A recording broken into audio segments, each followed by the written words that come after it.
আসসালামু আলাইকুম সকল দর্শক শ্রোতাকে আমন্ত্রণ জানিয়ে শুরু করছি চ্যানেল আই সংবাদ। সংবাদ স্টুডিওতে আপনাদের সাথে আছি মোহাম্মদ রাইহান। বিস্তারিত সংবাদের শুরুতেই জানিয়ে দিচ্ছি ফ্রেশ আটা ময়দা সুজি সংবাদ শিরোনামগুলো।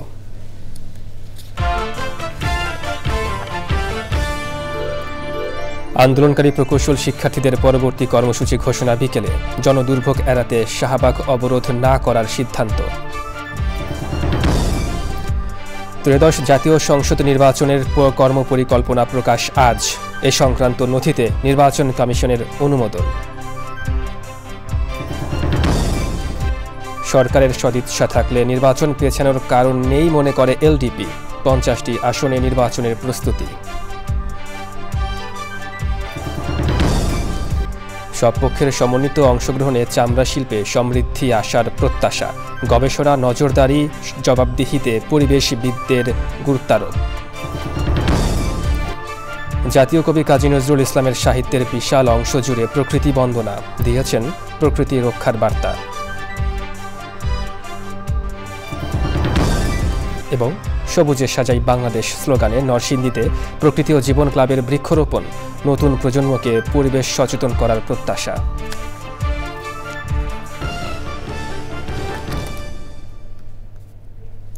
দর্শক সংবাদ শিরোনামগুলো জানাচ্ছিলাম। এখনকার এই সংবাদ আয়োজন একই সঙ্গে চ্যানেল আই এর ইউটিউব চ্যানেল এবং চ্যানেল আই এর ওটিটি প্ল্যাটফর্ম আই স্ক্রিনে লাইভ স্ট্রিম হচ্ছে। এবার বিস্তারিত প্রসঙ্গ। দুই উপদেষ্টার সঙ্গে বৈঠকের পরেও 3 দফা দাবি পূরণ না হওয়ায় আন্দোলন চালিয়ে যাওয়ার ঘোষণা দিয়েছেন প্রকৌশল বিশ্ববিদ্যালয়ের শিক্ষার্থীরা। বুধবার রাত 10:30টায় রাজধানীর শাহবাগে প্রেস ব্রিফিংয়ে এই ঘোষণা দেন ছাত্র প্রতিনিধিরা। এছাড়া আজ বিকেল 5টায় শিক্ষার্থীরা সভার ঘোষণা দিয়েছে। সেখান থেকে পূর্ণ কর্মসূচি ঘোষণা করবে বলে জানিয়েছেন তারা। এর আগে শাহবাগে এসে আন্দোলনরত শিক্ষার্থীদের উপর লাঠিচার্জের ঘটনায় দুঃখ প্রকাশ করেন ডিএমপি কমিশনার। তাফিমুল ইসলামের রিপোর্টে বিস্তারিত। পূর্ব ঘোষিত 3 দফা দাবিতে লং মার্চ টু ঢাকা কর্মসূচিতেও দাবি আদায় না হওয়ায় প্রকৌশলী শিক্ষার্থীরা দুপুরে যমুনা অভিমুখে যাত্রা করলে হোটেল ইন্টারকন্টিনেন্টাল মোড়ে পুলিশের বাধার মুখে পড়েন। এ সময় শিক্ষার্থীদের সঙ্গে পুলিশের ধাওয়া পাল্টা ধাওয়ার ঘটনা ঘটে। সংকট সমাধানে সরকারের গঠন করা কমিটি প্রত্যাখ্যান করে নতুন করে 5 দফা দাবি জানায় শিক্ষার্থীরা। রাতে 5 দফা দাবি নিয়ে শিক্ষার্থীদের 11 সদস্যের প্রতিনিধি দলের সঙ্গে বৈঠক করেন অন্তর্বর্তী সরকারের 2 উপদেষ্টা। বৈঠক শেষে উপদেষ্টা জানায় শিক্ষার্থীদের সঙ্গে যা ঘটেছে তা অনাকাঙ্ক্ষিত। এর জন্য ক্ষমা চাইবেন পুলিশের প্রতিনিধি। অনাকাঙ্ক্ষিত ঘটনা ঘটেছে, এই যে ছাত্রদের সঙ্গে পুলিশের যে সংঘর্ষ হয়েছে এবং এই ছাত্ররা আহত হয়েছে সেটাও আমরা দেখলাম। তো সেই জন্য ওই যে যিনি পুলিশ কর্মকর্তা যিনি যাবেন তিনি দুঃখ প্রকাশ করবেন। তো এইটুকুই আমাদের পক্ষে করা সম্ভব ছিল এবং আমরা সেটা করেছি। এবং এই যে নোটিফিকেশন যেটা হয়ে গেছে আমরা খুব শীঘ্রই আমরা বসবো এবং আমাদের কমিটির কার্যক্রম শুরু করব। রাতে শাহবাগে আন্দোলনরত শিক্ষার্থীদের কাছে এসে দুপুরের লাঠিচার্জের ঘটনায় দুঃখ প্রকাশ করে ডিএমপির কমিশনার। ইন্টারকনের সামনে যে অপ্রীতিকর ঘটনা হয়েছে সেই জন্য আমি এই ঢাকা মেট্রোপলিটন পুলিশের পুলিশ কমিশনার হিসেবে অত্যন্ত দুঃখিত এবং দুঃখ প্রকাশ করি। 2 উপদেষ্টার সঙ্গে বৈঠক শেষে শাহবাগে আসেন শিক্ষার্থী প্রতিনিধিরা। রাত 10:30টায় শিক্ষার্থীরা জানায় 3 দফা দাবি পূরণ না হওয়ায় আন্দোলন চালিয়ে যাবেন। দুর্ভোগের কথা চিন্তা করে রাস্তা ব্লকেট কর্মসূচি থাকছে না। আমরা স্পষ্ট বলতে চাই যে 3 দফার ব্যাপারে আমরা দাবি রেখেছিলাম এবং গত 2 দিন ধরে আমরা শাহবাগ ব্লকেট করেছি, তার পুরোটাই এখন পর্যন্ত পূরণ হয়নি। আমাদের আন্দোলন চলমান থাকবে। আজ বিকাল 5টায় পরবর্তীতে কর্মসূচির ঘোষণার কথা জানিয়ে রাত 10:45 শাহবাগ ছাড়েন আন্দোলনরত প্রকৌশল শিক্ষার্থীরা। তাফিমুল ইসলাম, চ্যানেল আই, ঢাকা। ত্রয়োদশ জাতীয় সংসদ নির্বাচনের কর্মপরিকল্পনা আজ প্রকাশ করবে নির্বাচন কমিশন। বুধবার এ সংক্রান্ত নথি অনুমোদন করেছে ইসি। নির্বাচন কমিশনের কর্মকর্তারা জানান, কর্মপরিকল্পনা বা রোডম্যাপে নির্বাচনের প্রস্তুতিমূলক কাজগুলো কখন কোনটি শেষ হবে তা উল্লেখ রয়েছে। ওই সময়সূচি ধরে নির্বাচনের প্রস্তুতিমূলক কাজ শেষ করবেন ইসির সংশ্লিষ্ট কর্মকর্তারা।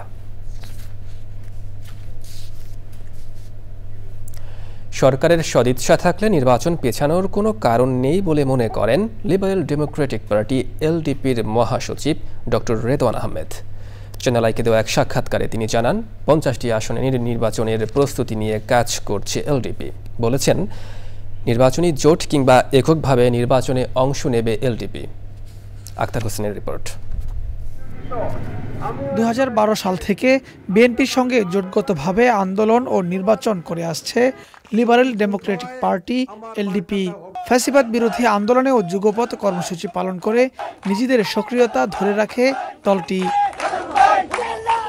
আগামী নির্বাচনেও এর ধারাবাহিকতা থাকবে বলে জানিয়েছেন দলের মহাসচিব ডক্টর রেদওয়ান আহমেদ। বলেন, জোট অথবা আলাদা সিট বন্টনে বিএনপির সঙ্গে আলোচনার ভিত্তিতেই সিদ্ধান্ত হবে। আমরা যেহেতু যুগপৎ আন্দোলনে ছিলাম, জোটে ছিলাম, তারেক রহমান সাহেব আমাদেরকে ডাকেন, আলাপ আলোচনা করি। তখন তিনি তার কাছ থেকে আমরা যে আশ্বাস পেয়েছি, আমরাও বিএনপির সাথে যদি জোট গঠন হয়, জোট গঠন করে অথবা আলোচনার ভিত্তিতে আমাদেরকে যদি সেইভাবে দল হিসাবে বিবেচনায় নিয়ে সিট বন্টন করার ব্যাপারে আলোচনা করেন, সেই ব্যাপারেও আমরা একমত আছি। সরকারের সদিচ্ছা থাকলে নির্বাচন পেছানোর কোনো কারণ নেই মন্তব্য করে তিনি বলেন, বিভিন্ন দাবি নিয়ে যারা কথা বলছেন তারা সংখ্যায় নগণ্য। আমি মনে করি না যে নির্বাচন পিছিয়ে যাবে। নির্বাচন যথাসময়ে হবে। যদি সরকারের পক্ষ থেকে কোনো দুদুল্যমানতার, বিশেষ করে আমি আশা করি যে প্রধান উপদেষ্টা মহোদয় তো তিনি তার প্রতিশ্রুতি রক্ষার জন্য সর্বাত্মক চেষ্টা চালাবেন। যারা বলতেছে যে পিআর ছাড়া নির্বাচন হইতে দিবে না, টোটাল এই 18 কোটি মানুষের মধ্যে তারা কয়জন? তারা তো 5000 লোকের একটা মিছিল করতে পারে না। পিআর পদ্ধতি বাংলাদেশের জন্য উপযোগী নয় মন্তব্য করে রেদওয়ান আহমেদ বলেন, এটি হলে দলীয় দুর্নীতি আরও বাড়বে। Akhtar Hossain, channel I, Dhaka. সব পক্ষের সমন্বিত অংশগ্রহণ ও আইনের কঠোর প্রয়োগে চামড়া শিল্পে সমৃদ্ধি আসবে বলে জানিয়েছেন প্রকৃতি বন্ধু বীর মুক্তিযোদ্ধা মুকিত মজুমদার বাবু। রাজধানীর পরিবেশ অধিদপ্তরে আয়োজিত আলোচনায় যোগ দিয়ে বক্তারা চামড়া শিল্পের রফতানি লক্ষ্যমাত্রা কাজে লাগাতে গবেষণা, নজরদারি ও জবাবদিহিতায় গুরুত্ব আরোপ করেন। মোশাহিদ রানীর রিপোর্ট।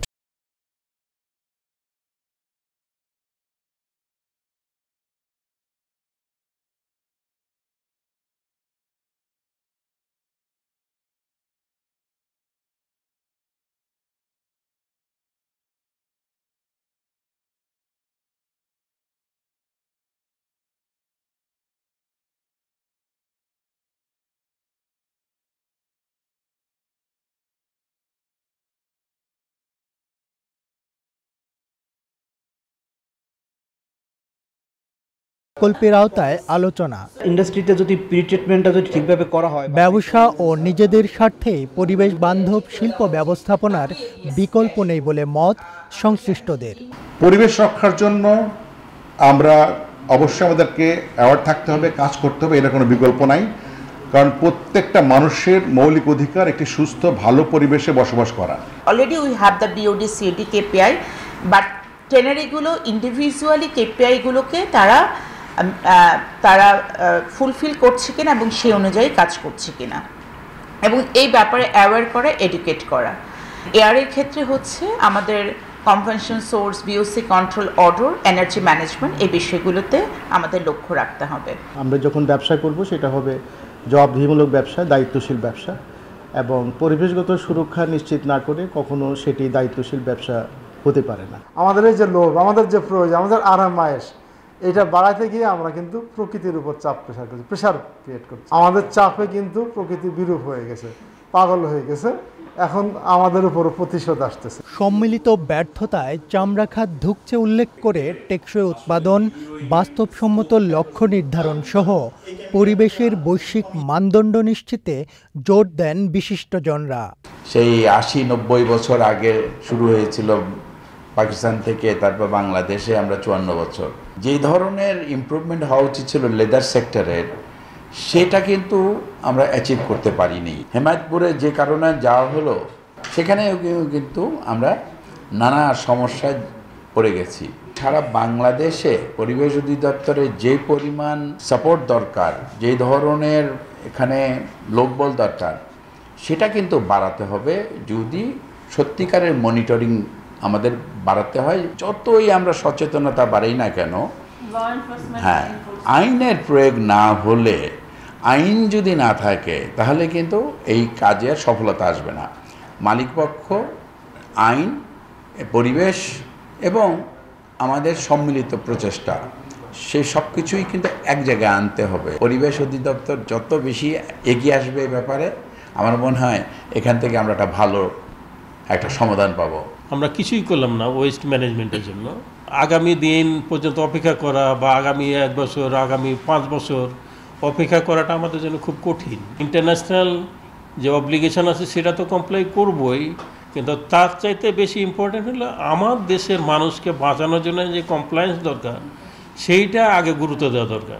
ইউরোপীয় ইউনিয়নের অর্থায়ন, সলিডার সুইস ও অসি ফাউন্ডেশনের উদ্যোগে প্রকল্প সহযোগী বিলস, সবুজের অভিযান ফাউন্ডেশন, গণস্বাস্থ্য কেন্দ্র এবং Prokriti O Jibon Foundation. Moshahid Rony, channel I, Dhaka. Bangla সাহিত্যে বিভিন্ন উপমায় প্রকৃতিকে অনন্য উচ্চতায় নিয়ে গেছেন জাতীয় কবি কাজী নজরুল ইসলাম। সাহিত্যের বিশাল অংশ জুড়ে রয়েছে প্রকৃতি বন্দনা, দিয়েছেন প্রকৃতি রক্ষার বার্তা। তাই তো কাজী নজরুল শুধু দ্রোহ কিংবা প্রেমের কবি হিসেবেই নয়, প্রকৃতির কবি হিসেবেও সমাদৃত সমানভাবে। নজরুল সাহিত্যে প্রকৃতি নিয়ে আফরোজা হাসির রিপোর্ট।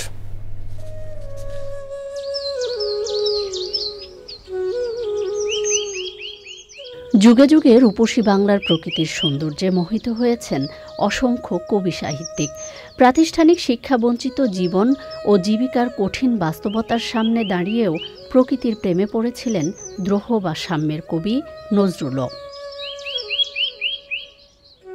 সাম্য, মানবতা, বিদ্রোহ, প্রেম কিংবা বিরহ, সবখানেই নজরুল প্রকৃতিকে তুলে ধরেছেন বিচিত্র উপমায়। বাতাসে দোল খাওয়া ফুলের সৌন্দর্যে মুগ্ধ কবির মন। কখনো উপমা, আবার কখনো প্রকৃতির বর্ণনায় উঠে এসেছে কামিনী, বেলি, মহুয়া, কেয়া, নার্গিস সহ বৈচিত্র্যময় ফুলের নাম।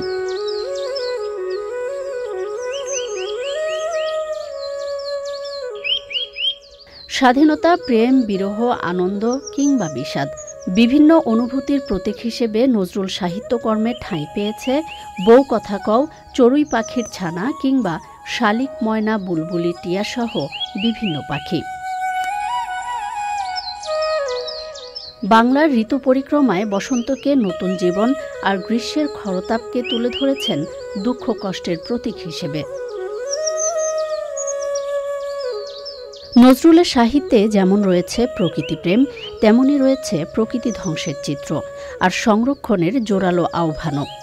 পরিবেশবাদীরা বলছেন, নজরুলের আহ্বানে সাড়া দিয়ে প্রকৃতি সংরক্ষণে সবাইকে এগিয়ে আসতে হবে, তবেই নিশ্চিত হবে ভবিষ্যৎ প্রজন্মের বাসযোগ্য পৃথিবী। আফরোজা হাসি, চ্যানেল আই। নজরুল সাহিত্যে প্রকৃতি নিয়ে বিশেষ অনুষ্ঠান দেখবেন আজ রাত 10:15 প্রকৃতি ও জীবন অনুষ্ঠানে। সবুজে সাজাই বাংলাদেশ স্লোগানে সারা দেশে চলছে প্রকৃতি ও জীবন ক্লাবের সবুজ উৎসব। এরই অংশ হিসেবে মোবাইল অপারেটর বাংলা লিংকের সহায়তায় নরসিংদীতেও করা হচ্ছে বৃক্ষরোপণ।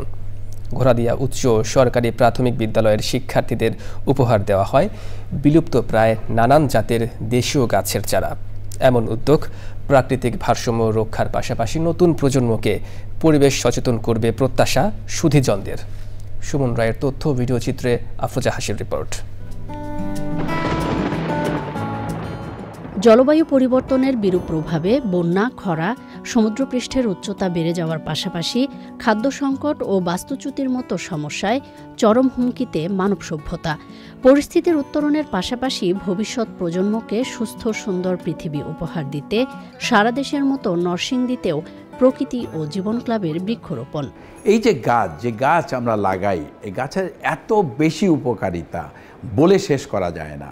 এবং তার মধ্যে একটি গবেষণায় দেখা গেছে যে যদি কেউ এই সবুজের ভেতরে, বনের ভিতরে যায়, তার রক্তচাপ কমে যায়, তার টেনশন, অ্যাংজাইটি তা লাঘব হয়।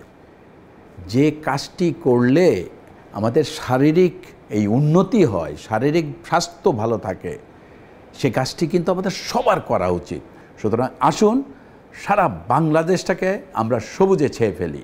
বাংলালিংকের সহায়তায় বৈচিত্র্যময় দেশীয় গাছের সমারোহে বিভিন্ন শিক্ষা প্রতিষ্ঠানে সবুজ উৎসবের আমেজ। গাছপালা কেটে পরিবেশ ধ্বংস করছে, আমরা যদি আরেকটা নতুন গাছ লাগাই আরো পরিবেশটা সবুজ হয়ে উঠবে। 2টা করে গাছ দিয়েছে আমাদেরকে, আজকের গাছ পেয়ে আমরা অনেক আনন্দিত। এই গাছটা নিয়ে বাড়িতে নিয়ে লাগাবো। গাছ আমাদের পরিবেশের ভারসাম্য রক্ষা করতে সাহায্য করে। আমাদের বাড়ির আশেপাশে সবাইকে গাছ সম্পর্কে সচেতন করব।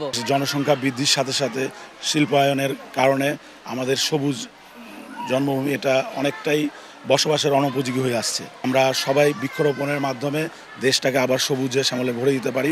উদ্যোগকে স্বাগত জানিয়ে পরিবেশের ভারসাম্য রক্ষায় বৃক্ষরোপণের বিকল্প নেই বলেন বিশিষ্টজনেরা। বনায়নের কোনো বিকল্প নাই, আর এই বনায়নের মাধ্যমে একটা দেশপ্রেমিক নাগরিক হিসেবে প্রকৃতি ও জীবন এবং বাংলালিংক যে উদ্যোগ গ্রহণ করছে আপনাদেরকে স্বাগত জানাই। প্রকৃতি জীবন ফাউন্ডেশন যে দিক নির্দেশনা আমাদের সামনে রেখেছে তার পথ ধরেই স্ব অবস্থান থেকে সকল সংগঠন, সকল প্রতিষ্ঠান, ব্যক্তিগতভাবে সকল মানুষের কিন্তু এই আমাদের গাছ লাগাতে হবে। দেশকে সবুজে রাঙাতে বৃক্ষরোপণকে সামাজিক আন্দোলনে পরিণত করতে সবাইকে এগিয়ে আসার আহ্বান জানিয়েছেন সচেতন মহল। আফরোজা হাসি, চ্যানেল আই। ঢাকার যেসব জায়গায় দ্রুত ছাদ কৃষি সম্প্রসারণ হচ্ছে তার অন্যতম বনশ্রী আবাসিক এলাকা। এখানে অনেকেই ভবনের উপরে গড়ে তুলছেন সবুজের আয়োজন। এক শিক্ষা প্রতিষ্ঠানের ছাদেও গড়ে উঠেছে প্রকৃতির এক অনন্য আয়োজন। বিস্তারিত জানাচ্ছেন শাইখ সিরাজ। বিশাল আকৃতির এক একটি ফলদ গাছের ছায়ায় ঢাকা 2 তলা ভবনের এই ছাদের এক পাশ। দূর থেকে দেখলে মনে হবে গ্রামের বাড়ির কোনো আঙিনা, যা পরিকল্পিতভাবে নয়, প্রকৃতির স্বাভাবিক প্রবাহেই বেড়ে ওঠার সুযোগ দিয়েছে ঢাকার বনশ্রী আবাসিক এলাকার আলহাজ লায়ন এম এ কুদ্দুস এবং তার স্ত্রী হাসিনা মুমতাজ। এখানে আমরা প্ল্যান করে কোনো গাছ করে না, এটা প্রাকৃতিকভাবে ওই আমাদের যে তরি তরকারি, ডিমের খোসা, পেঁয়াজ এগুলো ফালাইছে, এইটার মধ্যে এই গাছগুলো হইতেছে। জানা গেল এই গাছপালা এবং ফলজ বৃক্ষকে ব্যবহার করা হয় এখানকার শিক্ষার্থীদের ব্যবহারিক পাঠেও। Momtaz ideal school and college, এখানে ছাত্রদের যখন কৃষির প্র্যাকটিক্যালটা হয় তখনই হলো এই ওরা যে নিয়ে আসে চারাগুলো, ওগুলো এখানে লাগাই, এগুলো থেকেও গাছ হয়। এছাড়াও এখানে রয়েছে নানা রকম ফুল এবং বিভিন্ন প্রজাতির অ্যাডোনিয়াম। অন্য দশটা ছাদ কৃষির মতো এটি কোনো পরিকল্পিত ছাদ কৃষি নয়, অর্থাৎ মাটি তৈরি করা, গাছ লাগানো তা না। এটা খেলতে খেলতে পারিবারিক শাক সবজি ফলমূলের যে উচ্ছিষ্ট ছিল সেগুলো এসে ঢেলেছে, হয়ে গেছে একটা একেবারে প্রাকৃতিক ছাদ কৃষি, যেখানে কোনো রকমের রাসায়নিক সার বা কোনো ধরনের কেমিক্যাল ব্যবহার হয়নি। এরকম ছাদ কৃষি একটি স্বপ্ন আপনিও দেখতে পারেন। বাসাবাড়ির উচ্ছিষ্ট দিয়ে যে হতে পারে তার প্রমাণ মিলেছে এই লায়ন আব্দুল কুদ্দুসের ছাদ কৃষি থেকে। ঢাকার বনশ্রী থেকে শাইখ সিরাজ, চ্যানেল আই। এ নিয়ে বিস্তারিত প্রতিবেদন দেখবেন আজ বেলা 3:05 হৃদয়ে মাটি ও মানুষের ডাক অনুষ্ঠানে। এবার বিরতি, আর বিরতির পর জানিয়ে ফিরছি। সাফ অনূর্ধ্ব-17 নারী ফুটবলে নেপালকে হারিয়ে বাংলাদেশের মেয়েদের টানা দ্বিতীয় জয়। সুরভি আকন্দ প্রীতির হ্যাটট্রিক। ডাভ কি সাবানের থেকে আলাদা? জানতে ডাভ ফেস টেস্ট ট্রাই করুন। আপনার সাবান আর ডাভ নিন, একদিকে সাবান দিন আর অন্যদিকে ডাভ। সাবানের দিকটা রুক্ষ লাগে কারণ সাবান ত্বককে রুক্ষ করে দেয়। ডাভের দিকটা নরম ও কোমল কারণ ডাভ সাবানের থেকে আলাদা। এর 1/4 ময়েশ্চারাইজিং ক্রিম দেয় নরম, কোমল ও উজ্জ্বল ত্বক। তফাৎটা বুঝতে আজই ডাভ ব্যবহার করুন। জানো, ডেড স্কিন সেল আমাদের ব্রাইট স্কিনকে লুকিয়ে রাখে। টেপ টেস্ট করলে দেখতে পাবে। দেখলে ব্রাইট স্কিন লুকিয়ে আছে ডেড স্কিন সেলস এর নিচে। এগুলো দূর করে পন্ডস স্কিন ইনস্টিটিউটের ব্রাইট বিউটি ফেস ওয়াশ। এই নাইসিনামাইড যুক্ত expert formula dead skin cells দূর করে আর দেয় ultimate bright skin. Miracles happen Pond's bright beauty face wash. এলো নতুন Surf Excel turbo clean technology যুক্ত, যা 100 কঠিন দাগ দূর করে এক ধোয়াতে। এখন নতুন মোড়কে। ডাভ কি সাবানের থেকে আলাদা? জানতে ডাভ ফেস টেস্ট ট্রাই করুন। আপনার সাবান আর ডাভ নিন, একদিকে সাবান দিন আর অন্যদিকে ডাভ। সাবানের দিকটা রুক্ষ লাগে কারণ সাবান ত্বককে রুক্ষ করে দেয়। ডাভের দিকটা নরম ও কোমল কারণ ডাভ সাবানের থেকে আলাদা। এর 1/4 ময়েশ্চারাইজিং ক্রিম দেয় নরম, কোমল ও উজ্জ্বল ত্বক। তফাৎটা বুঝতে আজই ডাভ ব্যবহার করুন।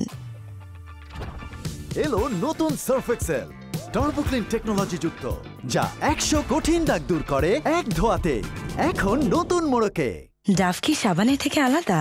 জানতে ডাভ ফেস টেস্ট ট্রাই করুন।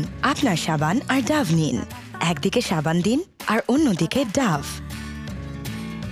সাবানের দিকটা রুক্ষ লাগে কারণ সাবান ত্বককে রুক্ষ করে দেয়। ডাভের দিকটা নরম ও কোমল কারণ ডাভ সাবানের থেকে আলাদা। এর 1/4 ময়েশ্চারাইজিং ক্রিম দেয় নরম, কোমল ও উজ্জ্বল ত্বক। তফাৎটা বুঝতে আজই ডাভ ব্যবহার করুন। আজকে স্পেশাল ডে, ওই ড্রেসটাই পরেছিস তো যেটা গত বছর একসাথে কিনেছিলাম। ঘুরেই দেখ, চিটার। ইয়াংগেস্ট প্রেজেন্টার হয়েছিস আর নতুন ড্রেস কিনে ফেললি, এটা ঠিক না। এটাই ঠিক, তোর পাউডার ঠিক নেই। এটা তোর ড্রেসের উজ্জ্বলতা কেড়ে নিচ্ছে। আর তোরটা? এটা রিন দিয়ে ধোয়া, যার ব্রাইট লক টেকনোলজি সাধারণ পাউডারের তুলনায় দেয় দ্বিগুণ উজ্জ্বলতা। রিন অ্যাডভান্সড দেয় দ্বিগুণ উজ্জ্বলতা। স্পটলেস স্কিন মানে যেখানে কোনো দাগ নেই, না এখানে আর না এখানে, সব দিক থেকে ক্লিয়ার ব্রাইট স্কিন। কিভাবে? পন্ডস স্কিন ইনস্টিটিউটের ব্রাইট বিউটি সিরাম ক্রিম। এতে আছে নাইসিনামাইড, ভিটামিন B3, যা ত্বকের গভীরে গিয়ে 96% পর্যন্ত দাগ কমায় আর দেয় spotless bright skin. Miracles happen. এলো নতুন Surf Excel turbo clean technology যুক্ত, যা 100 কঠিন দাগ দূর করে এক ধোয়াতে। এখন নতুন মোড়কে।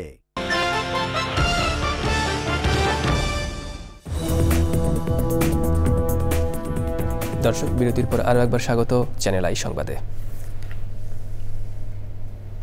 এবার নিটোল টাটা কৃষি সংবাদ।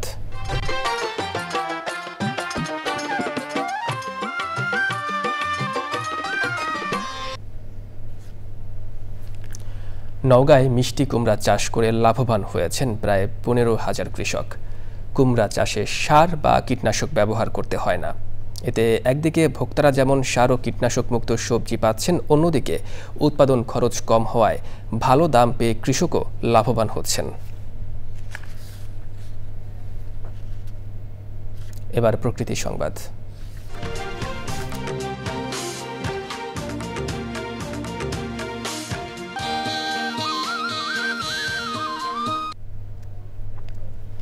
ময়লা ও বর্জ্যের শহরে পরিণত হয়েছে বাগেরহাট জেলার মোরেলগঞ্জ পৌরসভা। নির্দিষ্ট কোনো ডাম্পিং স্টেশন না থাকায় যত্রতত্রভাবে ময়লা আবর্জনা ফেলা হচ্ছে। পরিকল্পিত উদ্যোগহীনতায় বায়ু দূষণ যেমন বাড়ছে, তেমনি স্বাস্থ্য ঝুঁকির পাশাপাশি বিপর্যয়ে পরিবেশ প্রকৃতি। তবে ডাম্পিং স্টেশন নির্মাণে অকৃষি জমি খুঁজছে পৌরসভা কর্তৃপক্ষ। শেষ করব, তবে যাবার আগে ফ্রেশ আটা ময়দা সুজি সংবাদ শিরোনামগুলো জানিয়ে দিচ্ছি আরও একবার। আন্দোলনকারী প্রকৌশল শিক্ষার্থীদের পরবর্তী কর্মসূচি ঘোষণা বিকেলে। জনদুর্ভোগ এড়াতে শাহবাগ অবরোধ না করার সিদ্ধান্ত।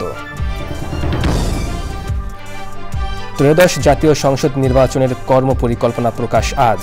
এ সংক্রান্ত নথিতে নির্বাচন কমিশনের অনুমোদন।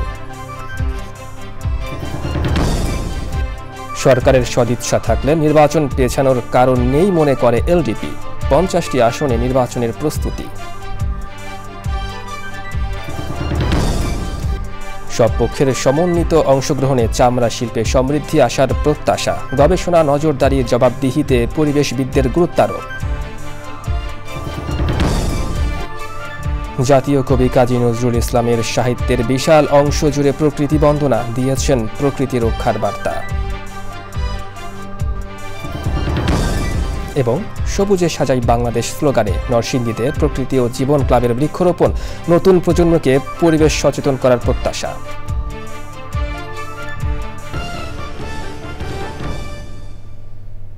দর্শক, চ্যানেলের সংবাদ এখনকার মতো এ পর্যন্তই। এতক্ষণ সঙ্গে থাকার জন্য ধন্যবাদ সবাইকে।